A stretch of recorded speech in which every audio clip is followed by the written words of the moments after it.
Hey guys, welcome back to the channel.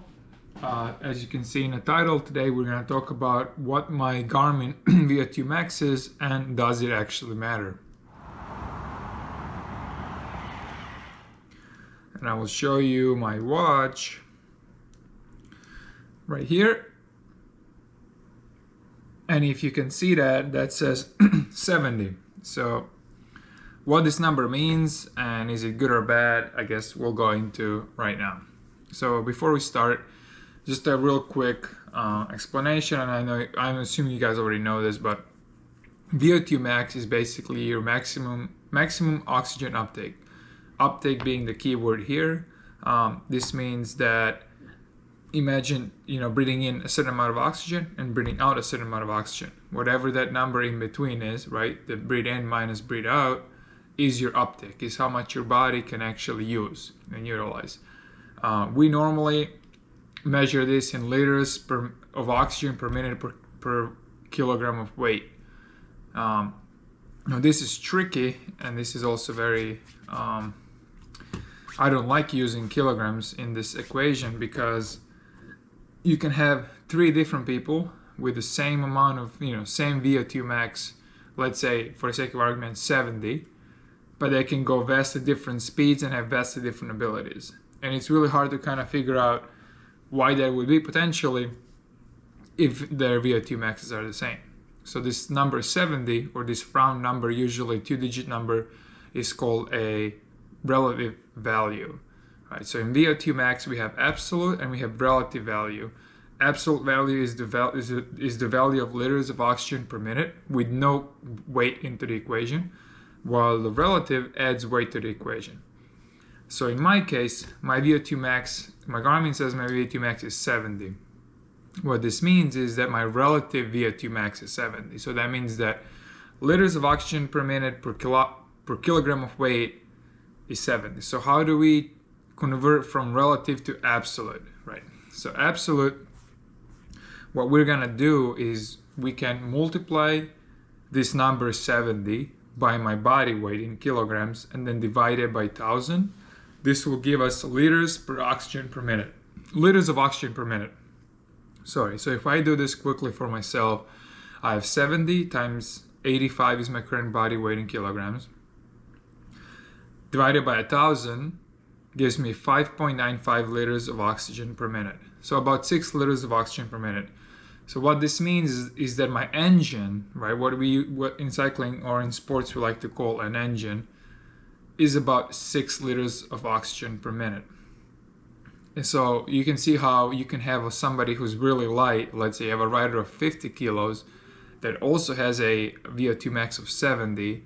Well, now if you multiply 70 by 50, quickly do this, sorry. So if you multiply 70 by 50, and you divide that by 1,000, you get 3.5 liters of oxygen per minute. So what this means is this smaller rider might have technically same VO2 max as me on a relative scale. Absolutely, he is almost half of what my engine would be. So if we're going, let's say doing a long TT or a very long climb or a very just something long in general, I should technically be able to beat this person no matter what, no matter when, right? If you're going head to head, right? The bigger engine will always beat the smaller engine, unless it's some sort of a steep crazy climb where the weight will obviously take too much.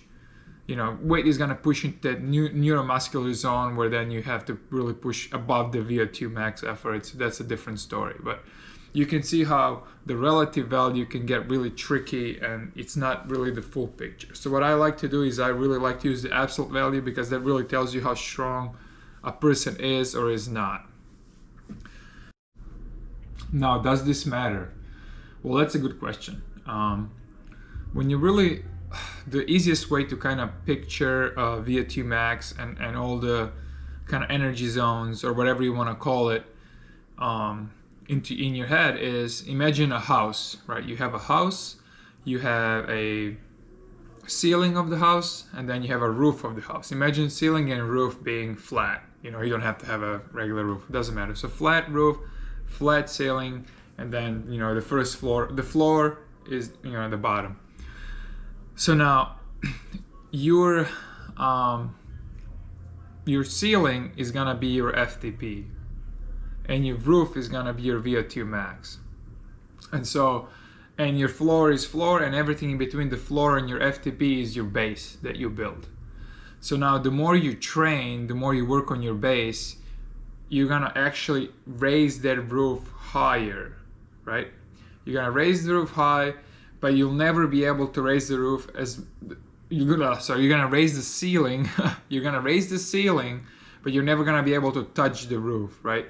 So the ceiling is gonna get so much really close to the roof, but that's as much as you'll get, right? So what this means is, by doing a lot of base training, you're gonna improve your FTP, but your FTP will never go above your VO2 max. And I'm saying about power at FTP. Well, actually, yeah, FTP is power, but the power at VO2 max. So let's say your power at VO2 max is 400 watts. You can only raise your FTP to about, let's say, for the sake of argument, 380 watts. You'll never be able to push past that, because at that point you're going into your anaerobic zone, right? So anything under VO2 max is technically your aerobic zone, is a zone where you're not fatiguing as much, and you can actually do a lot, do work for a long period of time. And then there's another side, right? So for now we're talking about you're building your base, you're working on the floor of the house. From the floor up, you're pushing that ceiling up to the roof. On the opposite side, if you work on a VO2 max zone or a little bit higher, you can actually kind of imagine dragging that roof higher, right? So if you work on that side of the equation, you can kind of raise that roof, given not a lot, because as we know, a VO2 max is mostly genetic, defined by your genetics. Like there, yes, you can train it, and there is research coming out now that you can actually affect it by training, and I'll go into that a little bit later. But as of now, still we say that VO2 max is mostly defined by your genetics, and you can't really push it as too much, but you can affect it a little bit. So if you train above that zone, you can raise that roof a little bit higher, giving you, again, more space in between the ceiling and a roof, or FTP and VO2. Then you can go back down and then push that FTP even higher. Theoretically, you could do this the whole, forever, but obviously we all have limits, right? But that's kind of the point of training, and the point of why we, do what we do. And now, really quickly, back to the equation. So, there is a big research going on right now, is that your stroke volume is linearly connected to your VO2 max. So the higher your stroke volume is, the higher your VO2 max is. And for you that don't know what the stroke volume is, it's basically how much blood can your heart pump in one beat, right? So so if you take that as it is, right, stroke volume equals, higher stroke volume equals to higher VO2 max, you can then kind of focus on, okay, what can I do to make my stroke volume bigger? And actually that is the zone 2 training. So that's why a lot of people actually do zone 2 training, whether they know or not. Obviously everybody knows that it helps, but working at that 60% of your heart rate, whatever it is, actually increases your stroke volume, which in terms increases your VO2 max, which then allows you to push that roof or that ceiling closer to that roof, right? Since your roof is now higher, if your stroke volume is higher, your ceiling can be pushed higher. So whether people know or not, doing a lot of work in zone 2 actually helps after, when you want to try and peak for your season. And then basically, peaking for, at least in rowing, when I did rowing, was us trying to get more efficient at our, aerobic power. So basically us getting as close to that VO2 max power, but, not passing that, right? So the closer that, I guess it might be called utilization, but, basically that percentage, if you divide your FTP power by your VO2 power, and there are ways you can test, VO2 power in a lab or whatever. But if you divide your FTP by your VO2 power, you'll get a percentage. And then the closer that percentage can get to 100%, you'll never get 100%. But the closer you can get to 100%, that means you're, you know, obviously peaking or getting in better and better shape. So yeah, but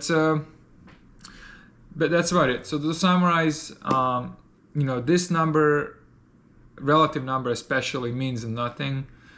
Can you change your training based off it? No. If you kind of understand how, you know, how VO2 works, you know, obviously it's one of the main, you know, it's kind of hard because you don't want to train based on your VO2 max. Like, it's not gonna change anything really, but knowing how to help it, knowing how to make it better, will actually make you faster. You know, but is it this be all end all number? No, it's not, especially not on a Garmin estimate, because the Garmin estimate is actually, I mean, I don't know, this is somewhat close to what mine is tested, but the Garmin, the way they do it is, you know, if you do a lot of sprint work, it's gonna go up, and if you keep doing a lot of, you know, short and VO2 stuff, it's gonna just go up. I don't know what their algorithm is for that, but if you do a lot of zone 2 riding, your VO2 on your Garmin watch is gonna be crap. Which, you know, it doesn't really mean it's crap. It just means that the Garmin's estimate is probably wrong. But yeah, anyway, don't look at that number as something given. If you do care about it, I would argue really take a look at your absolute and try and increase that engine versus the relative if you even care about it. But overall, you know, it's a good thing to know, but not the be all end all as some of us think. All right, thank you guys for watching, and I will see you in the next one.